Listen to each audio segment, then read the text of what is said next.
دي شركة في استراليا اسمها ماي سمارت سيت او سي تي اي. تمام. او ممكن يعني ماي سمارت سيتي. ده بيتكلم على السمارت جايد للكي ان اكس.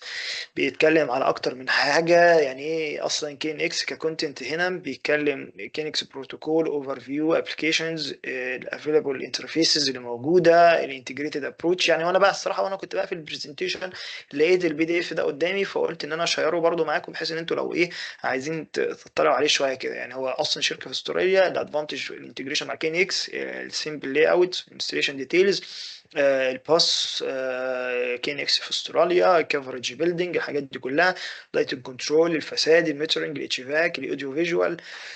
فحاجات كتير يعني موجوده الصراحه في البي دي اف ده. برضه لو احنا جينا مثلا بصينا هنا يقول لك ده الكينكس ليه اوبن بروتوكول، هستفيد منه ايه، الادفانتج بتاعته ايه. لو احنا جينا بصينا هنا الاوفر فيو على الكينكس ابلكيشنز اللي انا اقدر اعملها، اقدر انتجريت مع ايه، integrated approaches، كدرونج، ايه الحاجات اللي انا ممكن اربطها عندي في المنزل، في المنزل او في المشروع او هكذا او في الفندق. آه، دي برضو رسمة توضيحية الربط بتاع الحاجات. بيكلمك على الكي ان اكس ككيبل.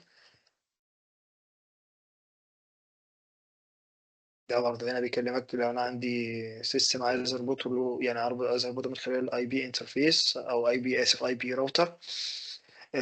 لو انا عندي مثلا هنا ده لايتنج كنترول، عايز اعمل بس جاست لايتنج كنترول موجود في مبنى.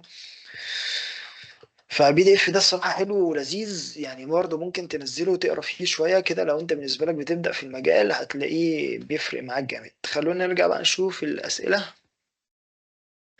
وبعد الاسئله دي خلينا برضه نفتح كده المايك للناس لو حد عايز يسال اي حاجه يعني، او ممكن يكتبها في تكست عادي يعني، عشان برضه نبدا نجاوب عليها واحده واحده. هل هناك ربط بين المنظومه الشمسيه ونظام الكينكس؟ ده الفكره كلها، ده اللي انا قلت لك عليه، اللي موجود في البي في سيستم، اللي هو الجيت واي اللي موجوده فين. ما حطيتهاش هنا، يبقى انا ما حطيتهاش هنا. في ربط ما بين السولار سيستم وما بين الكينكس. طبعا في براند اسمه اليوسيز، البراند ده كان عامل جيت واي بتربط ما بين الطاقه الشمسيه. اقدر طبعا ان انا اتحكم في كل حاجه موجوده في الخليه، اقدر ان انا اقيس الفولت، اقيس الكرنت بتاع كل فاز، اللي انا فتحته لك في الاي تي اس، وانا برضو كنت شارحها عندي على يوتيوب على قناه شير نوليدج يعني. هتلاقي فيها بلاي ليست كامله بنتكلم على مراجعه الاجهزه المميزه من الكينكس. وطبعا كان اخرهم امبارح احنا كنا عاملين اونلاين انترفيو كده مع شركه وان هوم للسيرفرز يعني بتاعها، فهتلاقي برضو الفيديو اعتقد هينزل الاسبوع الجاي. وعندنا تو ويبينارز قويين باذن الله الاسبوعين الجايين، هنعلن عليهم يعني عندنا على الفيسبوك والتليجرام والواتساب تشانلز الموجودين بتوعنا يعني ان شاء الله. فانت عندك في ربط ما بين السولار سيستم وما بين الكين اكس، موجود عن طريق الجيت واي بتاعت اليسيز، من خلال الانفرترز بتاع السولار سيستم. طبعا هو واحد من، مثلا على سبيل المثال، السولار ايدج انفرتر ده من ضمن الحاجات اللي بتربط معايا مع الدالي، اسف، مع البي في جيت واي. اهداف الورشه شرحناها في البدايه، ان انا عايز اعمل لك رود ماب كامل عن المشروع، اسف، عن الكي ان اكس، بحيث ان انت تبقى شايف هل الموضوع بالنسبه لك مفيد ولا مش مفيد، حبه او لا، تخش فيه او لا. انا من ضمن الناس اللي لا افضل ان انت تروح تاخد كورس عشان تعرف هل المجال ده مفيد بالنسبه لك ولا لا. انا من انصار ان انت تاخد كل الفري سورسز في الاول، بحيث ان انت تشوف والله هل المجال ده انت حابه ولا لا. لو انت حابه خلاص تبدا تخش قلبا وقالبا كده بقوه في المجال. لو مش حابه خلاص يبقى انت حافظت على فلوسك و ما انفقتش مبلغ عشان تعرف هل، ما انفقتش مبلغ ووقت عشان تعرف هل الموضوع ده بالنسبه لك مفيد ولا لا. انت هتنفق وقت لو انت هتبدا تعتمد على نفسك، بس لو انت مش عايز تعتمد على نفسك خلاص هتضطر ان انت تروح تاخد كورس يعني. الفكره كلها انا بقول لك ان تعليم الفري سورسز، حتى كمان لو انت عايز تروح تاخد اي كورس او اي حاجه، هتلاقي ان انت عندك الفري سورسز اللي موجوده بتوسع لك ذهنك، بتبدا تديك يعني ايه، يعني مش هتروح تسال اسئله نتيجه ان انت مثلا بتسمع المعلومه دي لاول مره. يعني مثلا مش تروح تقول له طب هو السويتش اكتويتر ده بيتوصل ازاي؟ ليه؟ انت احتكيت بيه قبل كده وشفته قبل كده، فانت خلاص راح في ايه. طب هو الكين اكس اكتويتر، هل امتى انا مثلا ممكن استخدم، اجيب كين اكس سويتش اكتويتر واجيب شطر؟ طب هل تكلفته ايه؟ طب هل مثلا الرينج في الماركت ايه؟ اشهر البراندات اللي موجوده عندي؟ حاجه زي كده. تلاقي نفسك بتسال اسئله ادفانسد شويه، مش اسئله يعتبر كانك انت بتتكلم في البيزك. علاقه الكي ان اكس بالبي ام اس زي ما انا قلت لك، ان الكي ان اكس بيبقى فيه منه جيت ويز، سواء كي ان اكس باك نت او مود باص مع البي ام اس، بتتحسب بحاجه اسمها عدد النقط. في كام نقطه عندي موجوده في الجيت واي؟ 500 نقطه، 1000 نقطه. عدد النقط ده هو الجروب اوبجكتس اللي موجوده عندي، اللي بتبقى مربوطه مع البي ام اس يعني. دي بالنسبه للسؤال الثالث يعني. بماذا يختلف بروتوكول الكي ان اكس عن البروتوكولات الاخرى؟ بي ام اس والباك نت والمود باس، ولماذا يستخدم كل منهم؟ طبعا زي ما قلت لك ان الباك نت والمود باس هو بروتوكولز تحت البي ام اس. البي ام اس ده هو السيستم، هو الامبريلا الكبيره اللي تحتيها بقدر استخدم الباك نت والمود باس. وفي حاجه تانية برضو هي اسمها اللون توكس او لون وركس، برضو من ضمن الحاجات بتاعت البي ام اس، بس مش مستخدمه هنا يعني، مستخدم في اوروبا، ومش عارف لسه شغاله ولا لا. الكين اكس بيربط معاهم في المشاريع. لو انا مثلا عندي سيستم بي ام اس زي ما وضحت لك بيتحكم في تكييفات، وممكن كين اكس من خلال الجيت واي. او لو انا مثلا عايز اعمل سيستم كامل من خلال الكين اكس، خلاص ممكن اعمله من تحكم كامل في المشروع بالكامل. عندي واربط كمان كاميرات المراقبه. يعني من ضمن الحاجات المميزه او القويه في الكين اكس ان ممكن يكون في سيرفر عندي زي مثلا ثينكن اكس، بقدر اربط عندي كاميرات المراقبه جوه السيرفر من غير ما احتاج ان انا اعمل ابلكيشن للكاميرات لوحدها. كل حاجه موجوده عندي حرفيا في ثينكن اكس. ده براند ايطالي، السيرفرز والشاشات بتاعته مميزه جدا يعني. فالكين اكس والبي ام اس وكان اكس بروتوكول، والبي ام اس سيستم، باك نت بروتوكول، المود باس بروتوكول. ودي احنا وضحناها يعني. كيفيه تشبيك وربط النظام مع انظمه التكييف والتدفئه، التدفئه والتكييف. ده طبعا انت عندك، لو انت عندك مثلا فان كول يونت فانت بتجيب فان كول اكتويتر. لو انت مثلا عندك في ار في او في ار اف فانت بتجيب جيت واي. لو انت مثلا عندك سبليت اي سي فانت بتجيب اي ار. دول الثلاث حاجات اللي موجودين عندك عشان تقدر ان انت تربط نظام التكييف. طبعا فان كول اكتويتر يبقى انت بتتحكم في الفان سبيد كباور، بتتحكم في الفالف اللي موجود عندك. طبعا يعني بالنسبه لتفاصيل السؤال ده، يعني احنا ممكن، يعني انت ممكن تطلع على البي دي اف اللي انا قلت لك عليه، لان البي دي اف ده هتلاقي فيه شويه شرح وتفاصيل كتير جدا. انما هو ما فيش غير الثلاث انواع اللي انا بقول لك عليهم: فان كول كنترولر، و الاي سي لو اي ار، والجيت واي لو انا عندي في ار في او في ار اف. متى نحتاج الجيت واي ومتى نحتاج الكيباد؟ الجيت واي زي ما قلت لك لو انا عندي مثلا حاجه زي الدالي، وهستخدم هربطها مع الكين اكس، فعايز خلاص الدالي ده يبقى لازم اجيب له دالي جيت واي. او انا مثلا عندي حاجه مثلا زي تكييف، التكييف ده هو شغال بحاجه معينه، فلازم اجيب اي سي جيت واي. الكيباد، الكيباد دي بتبقى موجوده عندي انا على حسب. انا مثلا لو مكان زي اللي انا قاعد فيه ده ميتنج روم، ميتنج روم دي فيها دايرتين اناره ولا حاجه، مش هحتاج ان انا اجيب شاشه. هحتاج ان انا اجيب مثلا كيباد ممكن 1 جنجا او ممكن 2 جنجا بحد اقصى. ليه؟ لان ال 1 جنجا انا ممكن استخدم هنا اون اوف، هنا اون اوف عادي، او ممكن استخدم دي اون دي اوف كل السيركتس يعني، او ممكن اجيبها 2 جنجا يعني. ده بالنسبة للجزئية دي من السؤال. قد يكون سؤالي خطأ، فإذا كان هذا كذا يرجى توضيح دور هذه القطع في النظام وما الغرض من استخدامها. هو مش الفكرة كلها، مش السؤال خطأ يعني، لا، الفكرة كلها ان انت في نقطة معينة فيها لبس كده او فيها ميس اندرستاندينج انت محتاج تفهمها، فمفيش حاجة اسمها سؤال خطأ او سؤال صح. الفكرة كلها ان انت بتبقى محتاج ان انت تفهم طبيعة السؤال. يعني كلنا ممكن يكون في البداية في نقط عندنا فيها لبس، فالفكرة كلها ان انت جاي تحضر الرود ماب دي عشان تقدر تفهم كل حاجة موجودة. فما فيش حاجة اسمها سؤال خطأ. الفكرة كلها ان يعني نوصل بالمعلومة للليفل اللي احنا عايزينه، او تبقى ايه المعلومة وصلت، دي اهم حاجة يعني. هل كان اكس يعتبر ديستريبيوشن؟ بص هو انا مش فاهم قصدك في السؤال الصراحه يعني. انت قصدك، لو قصدك سنتراليزد او ديسنتراليزد سيستم فهو ديسنتراليزد سيستم. انما ديستريبيوشن احنا عارفين الديستريبيوشن ده هو سيركت بريكرز والحاجات دي كلها. فانا مش فاهم. ممكن السؤال لو صاحب السؤال موجود عندنا ممكن يوضحه مثلا في الشات.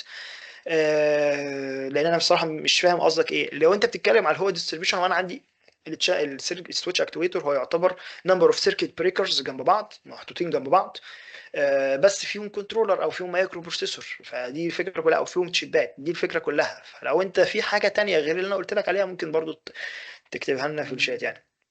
ما هي الشركات اللي تتعامل في الكينكس دي؟ ليست اوف مانيفاكتشرز دي اللي احنا تطرقنا ليها وجبناها من على الويب سايت، شركات كتير يعني. البرامج السوفت وير اللي بتستخدم الكينكس في ثلاث حاجات. اول حاجه عندك الاي تي اس، ده البرنامج اللي انت بتبرمج منه، اللي هو انجينيرنج تول سوفت وير، بالفيرجنز بتاعته الموجوده دلوقتي اللي هو 6.2.2، ده هتلاقيه على الكينكس اسوسيشن، فري داونلود عادي تخش تنزله. في حاجه تانية كينكس فيرتشوال. الكينكس فيرتشوال ده بسيط جدا، انت تقدر يعني تقدر تعمل من خلاله اون اوف، تقدر تعمل حاجات فيرتشوال، اجهزه مش موجوده عندك على الحقيقه، تفتح الاي تي اس وتبدا تربط ما بين الكي ان اكس اللي موجود عندك والفيرتشوال، ان انت تبدا تجرب بس كده تشوف. بس طبعا هو ما فيش يعني، هو الجي اي بتاعه بسيط جدا لدرجه ان انت تشوف اون اوف وهكذا، او ستاره طلعت او ستاره نزلت كانديكيشن، انما مثلا مش بتشوف حاجه حقيقيه. البرنامج الثالث الموجود عندنا هو كان اكس سيموليتور، وده برضو برنامج بسيط، مش برنامج يعني معقد، بس الفكره كلها ان هو في ان انت تقدر تشوف حاجه حقيقيه قدامك بعينك، تقدر تعمل الوايرنج قدامك هكذا كده. بس مشكلته ان هو باشتراك يعني، ملهوش كراك مثلا، ملهوش لايسنس معينه، لا لازم تشترك كل شهر يعني. هل متاح دعم التكنيكال سيشنز لمشاريع التخرج؟ هو السنه اللي فاتت انا قلت لك احنا كنا عاملين الدعم عن طريق كورس البيزكس، السنه اللي قبليها كان عن طريق تكنيكال سبورت، السنه اللي قبليها عن طريق اون سايت تكنيكال سبورت و... و... و...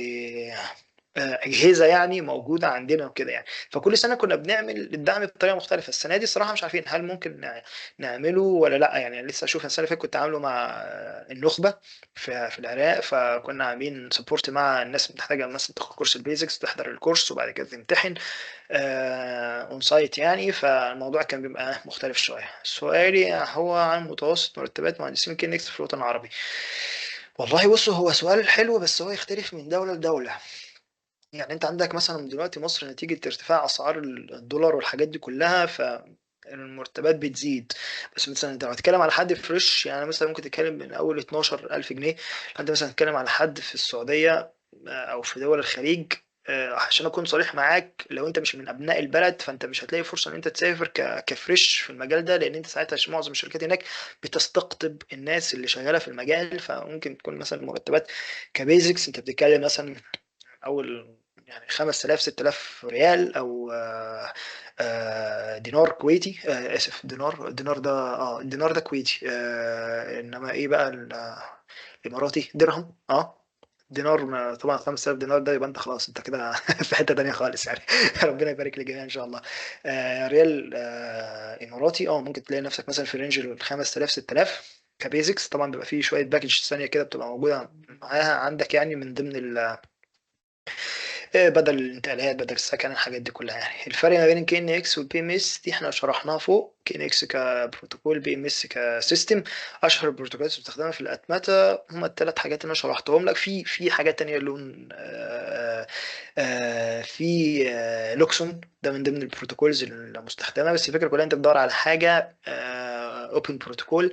في كريسترون برضه، ده من ضمن الحاجات اللي انت تقدر تستخدمها يعني. فكان اكس وكريستون ولوكسون ده من ضمن الحاجات اللي انت ممكن تستخدمها في الاتمته يعني. طبعا بترجع يعني لوكسون ده مثلا وكريستون ممكن تلاقيهم منتشرين في امريكا وكندا وحاجات زي كده يعني.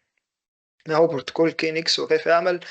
هو بروتوكول الكين اكس احنا وضحناه، انما كيف يعمل دي نقطة ادفانسد شوية جوه يعني. بتتكلم بقى على كيفية ان التليجرام بيتنقل وتعمل له اكنولجمنت، وحجم التليجرام الواحد، هل 1 بايت ولا 4، هل 1 بت ولا 4 بايت ولا 16 بايتس والحاجات دي كلها، و16 بت والحاجات دي. فدي قصة بقى كده كبيرة شوية، ممكن هتتطرق فيها الكورس البيزك وهتلاقيها مكررة عندك في كورس الادفانس دي يعني.